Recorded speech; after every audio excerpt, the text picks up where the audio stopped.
5 EU member states have banded together to call for the bloc's fishermen to be protected under a trade deal with the UK, as Michel Barnier and David Frost meet in London for talks. Ireland, France, Belgium, Denmark and the Netherlands will remain united in their position that coastal communities across the continent must be protected under any post-Brexit free trade deal.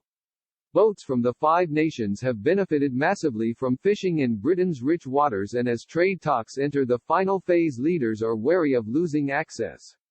Ireland's Marine Minister Charlie McConalogue touched on the contentious issue of fishing rights as he addressed the Brexit Stakeholder Consultative Committee.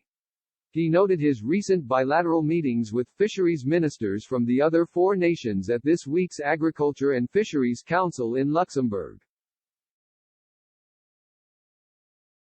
He said it is vital that the 5 countries support each other in their tough fishing stance.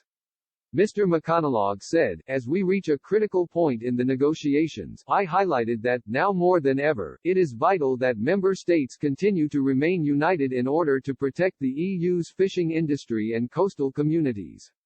Unity, cooperation and solidarity between member states are vital at this critical juncture. As Lord Frost and Mr. Barnier got to work on thrashing out a deal this morning, Ireland's foreign minister said he believed Britain and Brussels could reach an agreement with the resumption of discussions. However, Simon Coveney added the issues of fair competition and fisheries hampering an accord were still very much there.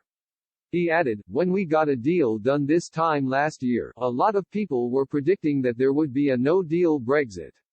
We're seeing history repeat itself now. I think a deal can be done. I've said that for quite some time. What we have now, after all sorts of politics being played, is a process that is back on track.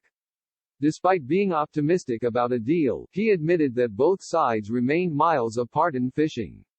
The chief Brexit negotiators will tackle the thorny issue during their talks today after Mr. Barnier said both sides would need to compromise for a deal to be reached. Fishing rights remains the main bone of contention after some progress on competition guarantees, including state aid rules, were made in previous talks.